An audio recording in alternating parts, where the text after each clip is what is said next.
ओम श्री राम। जो सुमिरत सिद्धि होई गणनायक करिबन बदन करहु अनुग्रह सोई बुद्धि राशि शुभ गुण सरना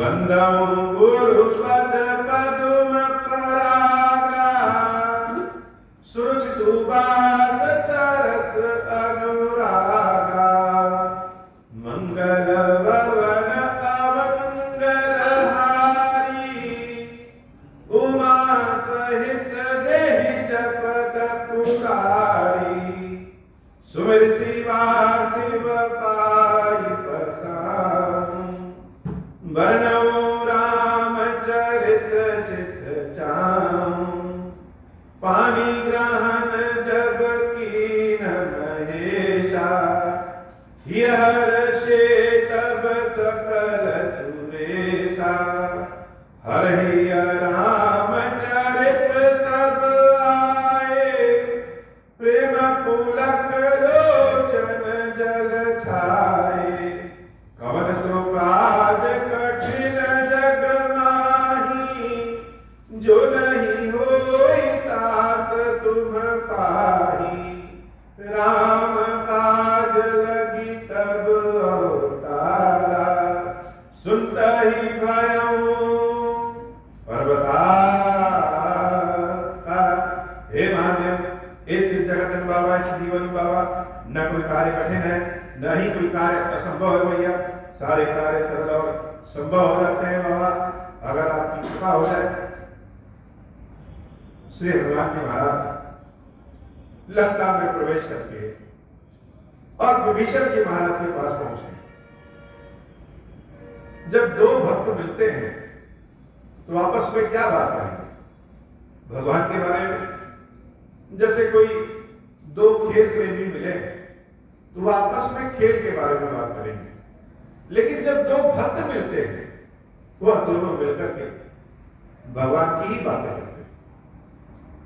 हनुमान जी महाराज यह विचार कर रहे हैं कि नाम तो मेरा हो गया, लंका तो हम चले आए, लेकिन सत्य बात अगर देखा जाए यह प्रभु श्री राम की ऐसी कृपा है। और विभीषण जी महाराज जब हनुमान जी महाराज को देखे तो जैसे अपनी सारी व्यथा ही सुना दे।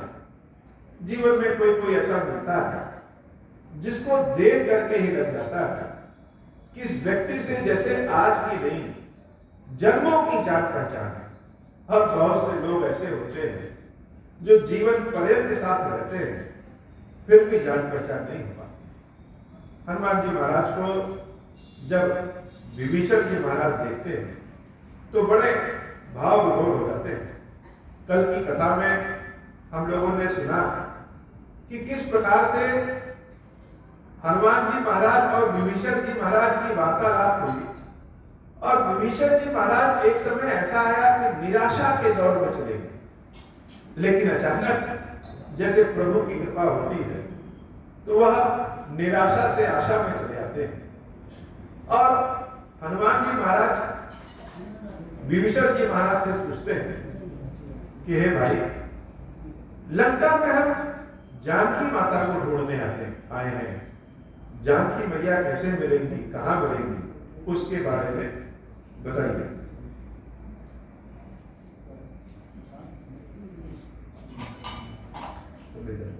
उसके बारे में बताइए। जुगति विभीषण सकल सुनाई चले भवन सुख विदा कर। विभीषण जी महाराज हनुमान जी महाराज को सारा उपाय बताते हैं। भगवान की लीला बड़ी निराली है। कोई व्यक्ति चाहे कितना भी सामर्थ्यवान सर्वशक्तिमान क्यों न हो जाए, लेकिन उसको भी किसी न किसी दूसरे व्यक्ति की आवश्यकता पड़ती है। यद्यपि हनुमान जी महाराज सर्वशक्तिमान है, सामर्थ्यवान है, लेकिन फिर भी सीता माता का पता विभीषण जी महाराज बताते हैं। हनुमान जी महाराज विभीषण जी महाराज से विदा लेकर के माता सीता जहां पे है उस ओर प्रस्थान कर देते हैं। जब हम कभी अपने लक्ष्य की ओर बढ़ने लगे। राम कथा सुनने का असली आनंद तब है जब हम स्वयं को राम कथा से जोड़ सकें। अन्यथा राम कथा अगर हम सुनते रहे तो उसका कोई प्रभाव हमको दिख नहीं पाएगा। लेकिन जब हम स्वयं को राम कथा से जोड़े, ऐसा सोचें कि जैसे हमारे अनेक जन्म आज तक हुए हैं और उन जन्मों में कोई एक जन्म ऐसा भी होगा, हो सकता है कि प्रभु श्री राम के पास जो बांदरी सेना है, उस बांदरी सेना में से एक बंदर हम भी हो सकता है कि जो विभीषण जी महाराज लंका में हनुमान जी महाराज को देवी सीता का पता बता रहे हैं, किसी जन्म में हो सकता है कि विभीषण हम भी हो। जब तक स्वयं को राम कथा से जोड़ेंगे नहीं, तब तक राम कथा का आनंद पता नहीं चलता है। या फिर ऐसा करें कि राम कथा सिर्फ सुने नहीं, राम कथा देखे भी। कैसे? अपनी आंखों को बंद करके ऐसा विचार करें कि संपूर्ण कथा जैसे हमारे मन मस्तिष्क में दिख रही है। हनुमान जी महाराज विभीषण जी महाराज से विदा लेते हैं और बढ़ते हैं उस ओर जहां जानकी माता का वास है। मंगल भवन मंगलहारी उमा सहित जय जगत गुलारी। हनुमान जी महाराज मसक समान बड़े छोटे से रूप में बना करके जानकी मैया की ओर प्रस्थान करते हैं। और जब थोड़ी दूर जाते हैं तो जानकी मैया कैसी होंगी? प्रभु श्री राम से जानकी माता के बारे में सुना कि हमारी सीता है कैसी। आज तो सीता के दर्शन हो रहे हैं। कथा में बहुत दिनों के बाद सीता जी का दर्शन होने वाला है। जैसे सीता जी जब से कथा से चली गई, सीता का हरण हो गया, जैसे लगे कि जीवन में ही दुख आ गया है। लेकिन सीता अर्थात सुख, सीता अर्थात शांति, सीता अर्थात शक्ति। आज देवी सीता का दर्शन होने वाला है। हनुमान जी महाराज के हृदय की धड़कनें बढ़ गई हैं कि अब सीता जी सामने आने वाली हैं। और धीरे धीरे देवी सीता की ओर बढ़ रहे हैं। दूर से ही देखा कि एक तो स्त्री जो देवी सीता के ही स्वरूप में, नहीं, यह देवी सीता ही है, अशोक वृक्ष के नीचे बैठी। और जब पहली बार हनुमान जी महाराज का देवी सीता का दर्शन होता है, हनुमान जी महाराज की स्थिति का वर्णन नहीं कर सकते कि हनुमान जी महाराज की स्थिति कैसी है। देख मन ही बहु कीन प्रणामा बैठे बात जीते। दूर से ही सीता मैया को हनुमान जी महाराज देख करके मन ही मन प्रणाम करते। बहुत से लोग इस मंदिर के सामने से सब जब गुजरते हैं तो अपनी गाड़ी चलाते रहेंगे, लेकिन सर झुका देते हैं। मन ही मन प्रणाम ईश्वर को कर लिया जाए, वह भी बहुत।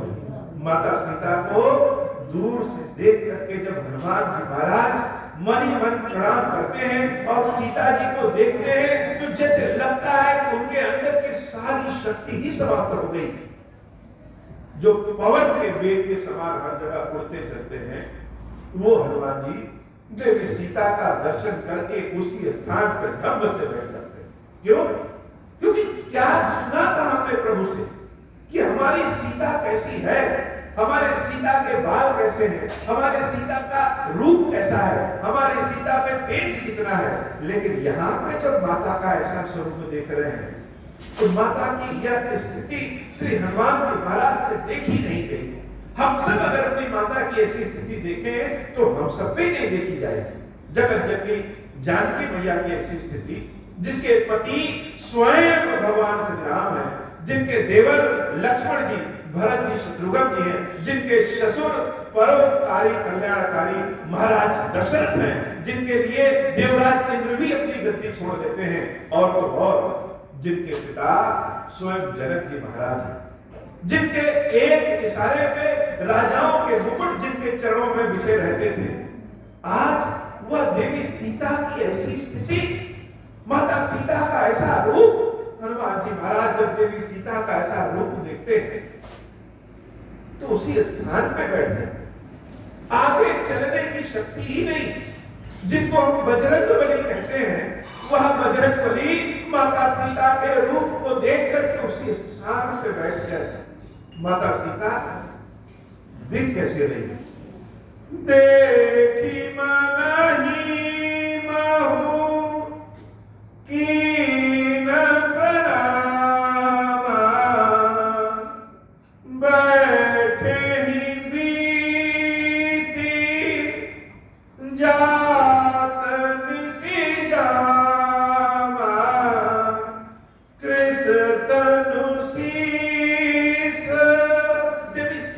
शरीर कैसा हो गया है? देवी सीता का शरीर जैसे सूख के कांटे की तरह हो जाए। और जिन सीता के बालों की प्रशंसा स्वयं राम के मुख से निकलती थी, वह बाल जैसे जटा की तरह बन गए। हनुमान जी महाराज के रोम रोम खड़े हो जाते हैं और आंखों से आंसू निकल जाते हैं कि हमारी माता की ऐसी स्थिति। कृष्ण तनु शीस जटा एक बेनी, जपति हृदय रघुपति गुण श्रेणी। और सीता मैया कर क्या रही है? माता सीता सूख करके कांटा हो गई है और वृक्ष के नीचे बैठ करके सिर्फ मुख से ही नहीं, जैसे उनके रोम रोम राम राम राम राम राम राम कह रही है। वो जितनी बार राम राम कहती है, उतनी बार राम की दृष्टि, जैसे राम का स्वरूप उनके हृदय में उभर के आ जाता है। ये राम राम प्रभु का जप नाम में बड़ी शक्ति। मन ना करे तो भी भगवान के नाम का जाप करते रहना चाहिए, करते रहना चाहिए। सोते जगते उठते बैठते नाम जप में प्रभु की इतनी शक्ति है। इस कलयुग में न ज्ञान है, न तप है, न यज्ञ है, न हवन है। क्या है? इस कलयुग में सिर्फ प्रभु के नाम का प्रभाव है। हम जिस अवस्था में हो, उस अवस्था में ही भगवान का नाम लेते रहे। मुख से तेज न ले, धीरे धीरे लेते रहे। जिह्वा को आदत डाल दे, जैसे पंखे का स्विच ऑन कर देते हैं और पंखा चलने लगता है, ऐसे ही अपनी जिह्वा की स्थिति बना दे कि यह जिह्वा हमेशा राम राम राम राम राम करे। और राम राम करते एक ऐसी स्थिति आएगी कि यह श्वास भी राम राम करेंगे और रोग भी सारे राम राम करेंगे। पहले जिह्वा को आदत डालिए, पहले जिह्वा से राम राम राम राम करें, फिर यह राम राम हृदय से करें, राम राम राम, फिर यह राम राम नाभि से आएगा, राम राम राम राम। और जब नाभि से राम राम आने लगेगा तो शरीर के रोए रोए सब मिल करके राम राम करेंगे। एक बार हम राम कहेंगे, लेकिन इस शरीर में जितने रोए हैं, जितनी कोशिकाएं हैं, सब एक साथ राम राम करेंगे। सीता मैया अपने रोए रोए से राम राम राम जब हृदय रघुपति गुण श्रेणी प्रभु श्री राम को याद कर रही। हनुमान जी महाराज दूर से अपनी मैया को, सीता मैया को देख रहे हैं और माता किस स्वरूप में बैठी। हनुमान जी महाराज सकल गुण निधान है, सारे गुण हनुमान जी महाराज के पास। किससे क्या बात करनी चाहिए, किससे कब बात करनी चाहिए, किससे कैसे बात करनी चाहिए, यह तो श्री हनुमान जी महाराज से सीखिए। कब चुप रहना है, कब बोलना है, कब तेज बोलना है, कब बहुत तेज बोलना है, कब एकदम शांति में बोलना है। हनुमान जी महाराज कोई अपने हृदय में भी राम राम करे, चुप रह के भी राम राम करे, तो भी वह राम राम पहले ही सुन लेते हैं। माता सीता किस अवस्था में बैठी। बाबा भगवान शंकर कहते हैं, देवी सीता जिस रूप में बैठी है वह क्या? निज पद नयन दिए मन। माता सीता अपने पैरों को ऐसे करके बैठी, उनके नयन उनके ही चरणों में, अपने ही पैरों में देवी सीता का नयन है। क्यों? क्योंकि वह राम को छोड़ करके जैसे संसार में कहीं देखना ही नहीं चाहती। तो निज पद नयन, अपने ही चरणों में अपनी आंखें हैं, लेकिन मन कहाँ है? निज पद मन दिए मन। मन कहाँ दिया है? राम पद कमल लीन। राम जी के चरणों में माता सीता के दृष्टि है, राम जी के चरणों में माता सीता का मन। यह आंखें तो अपने चरणों में है, लेकिन मन राम जी के चरणों में है। निज पद नयन दिए मन, राम पद कमल लीन, परम दुखी भाग पवन सुत। सीता मैया को देख करके तो हृदय में आनंद आ जाए। किसी को अगर सीता जी मिल जाए तो व्यक्ति का जीवन ही बदल जाए। लेकिन आज इन सीता को देख करके हनुमान जी महाराज परम दुखी भाव पवन सुत देख जानकी दीन। जानकी मैया की ऐसी दीनता वाली अवस्था को देख करके हनुमान जी महाराज जो पवन के वेग के समान चारों ओर उड़ते हैं वह भी स्थिर हो गए। ऐसा रूप है। जब समुद्र लांघने की बात आई तो लोग तो बहुत सारे थे, लेकिन उन सारे लोगों में अकेले श्री हनुमान जी महाराज ने समुद्र लांघा। जैसे मानो किसी सिद्धि की प्राप्ति के लिए साधना बहुत सारे लोग करते हैं, लेकिन सारे लोग तो सिद्धि प्राप्त नहीं कर पाते। किसी तीर्थ पे जाने की इच्छा बहुत लोगों की करती है, लेकिन सभी लोग तो तीर्थ पे जा नहीं पाते। तो जो नहीं जा पाते वो क्या करते हैं, जो तीर्थ में गए होते हैं उनसे प्रसाद लेते हैं। हनुमान जी महाराज अकेले ऐसे हैं जो लंका में प्रवेश किए, और जिन सीता को ढूंढने के लिए लंका में प्रवेश किए उन सीता की स्थिति को देख करके वहीं पे बैठ गए। परम दुखी भा पवन सुत देख जानकी दी। हनुमान जी महाराज को कुछ समझ में नहीं आ रहा है कि क्या करें। ऐसा कौन सा उपाय करें कि अपनी सीता मैया के कष्ट को दूर कर सके। लेकिन हनुमान जी महाराज की एक विशेषता है कि वह कभी भी किसी भी स्थिति में जोश में होश नहीं खोते। हम लोग किसी चीज को देखें तो बिना जाने समझे होश खो बैठते हैं, लेकिन हनुमान जी महाराज जोश में होश नहीं खोते। माता सीता की ऐसी स्थिति देखी, लेकिन क्या किया, जिस वृक्ष के नीचे सीता मैया है हनुमान जी महाराज तर पल्लव महुरहा लुकाई करे विचार करम का भाई, उसी वृक्ष पे धीरे से चढ़कर, इतने छोटे से मच्छर के समान रूप में वह वृक्ष पे चढ़ करके तर पल्लव वृक्ष के पत्तों के पीछे ही छिप जाते और विचार कर रहे हैं कि ऐसा कौन सा काम करें, ऐसा क्या करें कि जानकी मैया के कष्ट को दूर कर सके। और उसी समय देख रहे हैं सुबह सुबह का समय था। क्या रावण अपने बहुत सारी रानियों के साथ, सेनाओं के साथ सीता मैया की ओर आ जाता है। तही अवसर रावण कह आवा संग नार बहु किए बना।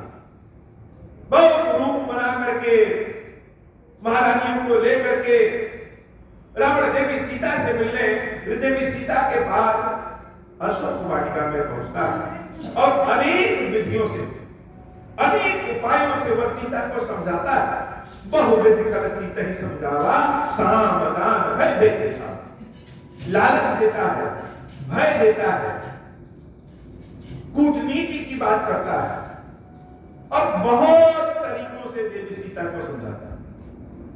हनुमान जी महाराज सब देख सुन रहे हैं, भक्तों के पीछे छिप करके हनुमान जी महाराज सब देख सुन रहे हैं। कह रावण सुनु सुमुख सयानी, सयानी का मतलब जिसका मन अपने पति को छोड़ करके कहीं और न जाए। रावण भी यह कहने के लिए बाध्य हो गया है सुमुख सयानी। कह रावण सुनु सुमुख सयानी, मंदोदरी आदि सबरानी, तब अनुचरे करऊ पन मोह। हे सीता, बार बार तुमको समझा रहे हैं, जिन तपस्वियों के लिए तुमने हमको छोड़ रखा है, मैं बार बार कहता हूं, यह सब महारानी मंदोदरी को देख रही हो, मेरी बात मान लो, यह सारी महारानियां तुम्हारी दासी बन जाएंगी। और बात क्या है? बात एक ही है, तो अनुचरे करो पन मोरा, एक बार बिलो ममो। अब सब छोड़ दो, केवल एक बार मेरी ओर देखो। रावण कौन? रावण तो अहंकार की मूर्ति है और देवी सीता धैर्य की, भक्ति की, प्रेम की पराकाष्ठा।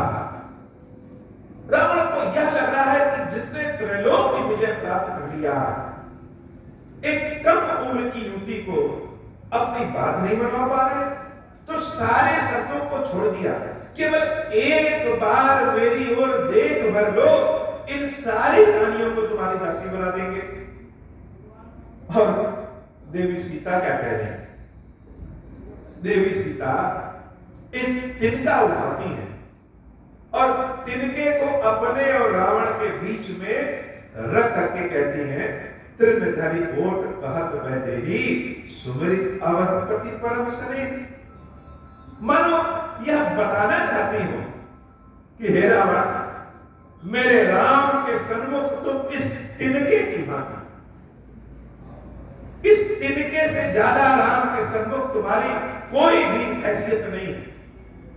प्रभु श्री राम को जब याद करती है और रावण के सामने, रावण की लंका में, रावण की स्त्रियों और सेनाओं के समक्ष देवी सीता रावण से कह रही है, सुन दसमुख तद्दोत प्रकाशा कबहु नगनि करे विकासा।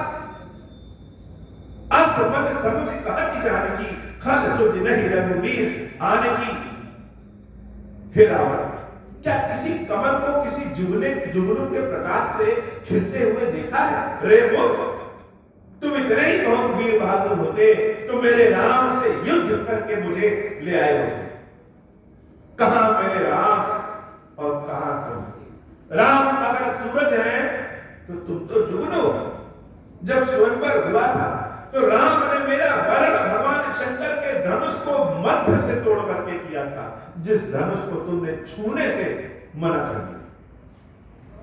अपनी स्त्रियों के समक्ष जब रावण सीता के मुख से अपने लिए जुगनू और राम के लिए सूरज सुनता है तो जैसे लगता है उसका अहंकार क्रोध में बदल गया। भगवान शंकर की तपस्या से प्राप्त किए हुए एक तलवार जिसका नाम चंद्रहास है, उस चंद्रहास को लेकर के रावण जैसे सीता माता को मारने के लिए दौड़ जाता है।